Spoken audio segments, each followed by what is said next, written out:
एक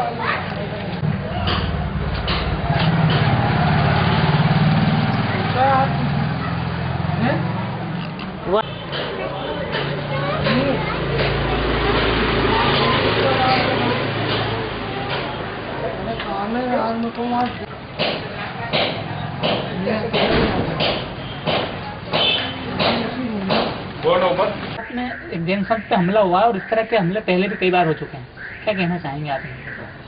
आजकल जो जैन संत मुनिश्री प्रबल सागर महाराज के ऊपर जो गुजरात पे आक्रमण हुआ गिरनार पर्वत पर, सुन करके बहुत दुख तो हुआ, लेकिन ये एक देश के लिए एक बहुत ही कलंकित घटना है। इस पर सारा देश, सारा समुदाय, सारा वर्ग, सारा देशभक्तों को विचार करना अनिवार्य है, क्योंकि इतिहास की भारत की आज़ादी के पश्चात हत्या स्वरूप हमला ऐसा दिगंबर जैन संत पर कभी हुआ नहीं था। ये पहली बार की घटना है और अन्य छोटे मोटे घटनाएं तो चलती रहती थी, वाहनों की घटना वगैरह चलती रहती थी, लेकिन अब इस घटना में ऐसा हो रहा है। क्या ये ऐसा घटना है, इसमें नाम ऐसा आ रहा है कि संत ने संत के ऊपर हमला किया, ऐसा ये आपराधिक है। कहीं कहीं ऐसा होता है कि किसी राजा ने संत पर हमला किया, समाज के व्यक्ति ने संत पर हमला किया, लेकिन ये संत के भेष को धारण करके किस षड्यंत्र के तहत इन्होंने हमला किया है, ये सरकार, देश, समाज और समस्त साधु वर्गों को ये विचार करना है। चाहे वह साधु वर्ग किसी भी संप्रदाय से जुड़ा हुआ हो, क्योंकि इसके साथ साधु और संत शब्द ये जुड़ा हुआ है, और संत शब्द ये जुड़ने के कारण चाहे वह हिंदू समाज के हो, चाहे वह जैन समाज के हो, चाहे वह ईसाई समाज के हो, किसी भी समाज के हो, इस देश में रहने वाला प्रत्येक संत का, प्रत्येक धर्मात्मा का, प्रत्येक देशभक्त का और का कर्तव्य बनता है कि इसकी जड़ तक पहुंचे, और जड़ तक के पहुंच के क्या इसमें किसी का षड्यंत्र है, क्या इसका किसी में हाथ है। और खास करके गुजरात की सरकार जो है, उस सरकार की प्रमुख जवाबदारी होती है, क्योंकि उसके राज्य में ये घटना घटी है। अन्य राज्य इसमें अपनी भावनाएं व्यक्त कर सकता है, लेकिन सर्वोपरि अधिकार बनता है उसका, और इससे भी अधिकार एक और बनता है उस 5वीं टोकी गिरनार पर्वत पर जो संचालन करते हैं, जो प्रमुख साधु है, वह साधु को भी समझना चाहिए। उन्हीं के साधु के एक समुदाय के व्यक्ति ने इस तरह से कृत्य किया है, ऐसा समाचार मिलता है, तो उसकी जवाबदारी सर्वोपरि होती है। जिस तरह से एक स्कूल में किसी बच्चे के साथ, विद्यार्थी के साथ कोई गलत हरकत होती है, तो वो संस्था जो चलाने वाले जो चेयरमैन होता है, उसका भी एक उत्तरदायित्व होता है कि हमारी संस्था में ऐसा क्यों हुआ, कारण क्या बना।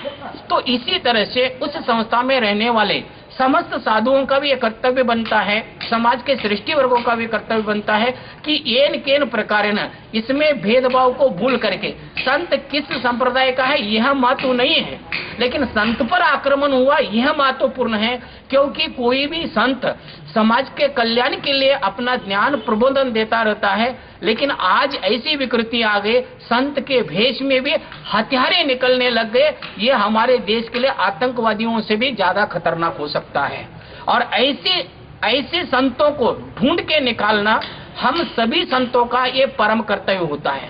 उसमें चाहे वह वर्तमान पत्रकार हो, चाहे टीवी चैनल्स हो, आदि छोटी छोटी घटनाओं को इतना देखते हैं, लेकिन संत के ऊपर के हुए हमले को ये इतना सीधा सा ले रहे हैं, और आज तक कोई ऐसा ठोस निर्णय किंवा ठोस चर्चा सामने नहीं आ रही है। ये समझ में नहीं आ रही है कि ये किस वजह से, किस पर्पस से ये अभी तक ये चुप बैठे हुए हैं, और इसके जड़ तक पहुंचने का विचार नहीं किया जा रहा है। तो इसलिए इसके जड़ तक सभी जनों को मिलके पहुंचना है। इसमें केंद्र सरकार को भी हस्तक्षेप करना चाहिए, राज्य सरकार को भी हस्तक्षेप करना चाहिए, अन्य राज्य के भी व्यक्तियों को समर्पण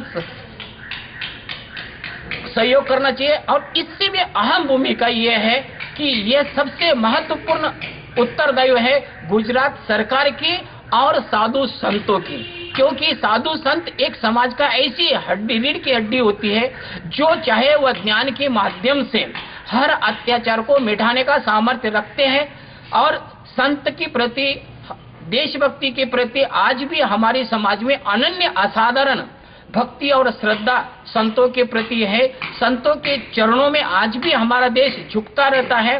तो जिसके चरणों में झुकता रहता है देश, उस संत का अत्यंत अधिक कर्तव्य बनता है कि वह देश के प्रति अब हमारा उत्तरदायित्व क्या बनता है। हम हमेशा अपना उत्तरदायित्व को न ढूंढे, क्योंकि 50 साल पूर्व अनेक व्यक्तियों ने परिश्रम करके हमारे परम भूमि को आजाद किया है, हमारी उन्नति को प्रदान दिया है, भक्ति के मार्ग को स्वतंत्रता दिलाई है। ये स्वतंत्रता कहीं और मलिन ना हो जाए, वह मलिनता न करना है। तो सभी संप्रदाय के संतों को, जो बुद्धिवंत हैं, जो विचारवंत हैं, सज्जन है और निर्मल मन है, हटवादी से रहते, ऐसे संतों को इसके आगे आना चाहिए और आके इसके जड़ तक जाकर के देश पर एक तरह से विपत्ति का परिस्थिति न आए, समाधान पूर्वक, शांति पूर्वक इसका समाधान निकालना चाहिए। और इसमें सरकार को अत्यंत महत्वपूर्ण भूमिका को निभाना चाहिए। ये ऐसा नहीं है कि एक आधा अपराध करने वाले एक आधा व्यक्ति को पकड़ लिया और जेल में डाल दिया तो समाप्त हो गए, ऐसा नहीं होता है। क्योंकि कुत्ते के शिकार और शेर के शिकार में अंतर होता है। क्योंकि शेर पत्थर फेंकने के बाद पत्थर की तरफ जाता नहीं है, पत्थर मारने वाले की तरफ जाता है। कौन व्यक्ति संत पर हमला किया, इससे ज्यादा महत्वपूर्ण है उसने क्यों किया, क्यों करवाया गया, क्या किसी के बलपूर्वक किया, क्या किस वजह से हुआ, किस षड्यंत्र के तहत हुआ। अगर वह षड्यंत्र के तहत हुआ है तो उस षड्यंत्र की जड़ तक पहुंचना चाहिए। अगर आपके पुलिस के हाथ से नहीं होता है तो सीबीआई को सौंप के इसकी जांच करना चाहिए। जिस तरह से हो, जिस प्रकार से हम इसके षड्यंत्र के जड़ तक पहुंच सकते हैं उसके पहुंचना चाहिए। और गिरनार पर्वत पर बहुत सी अराजकता चल रही है, उस अराजकता को खत्म करना चाहिए। क्योंकि गिरनार पर्वत यह एक भगवान की पावन भूमि है, तपोभूमि है और पवित्र भूमि है। इस तपोभूमि पर और पवित्र भूमि पर व्यक्ति श्रद्धा से नतमस्तक होने जाता है, आत्मा को पवित्र करने जाता है, अपने अपराधों को निरपराध करने के लिए प्रभु के चरणों में जाता है। और वह भूमि अराजकता के क्षेत्र से अगर जड़ने लग गया तो एक बहुत ही एक गुजरात सरकार के लिए एक शर्मनाक बात है। क्योंकि उस पवित्र भूमि को अराजकता का स्थान होने से इनको बचाना चाहिए, अन्यथा ये कलंक इनके ऊपर सदैव रहेगा।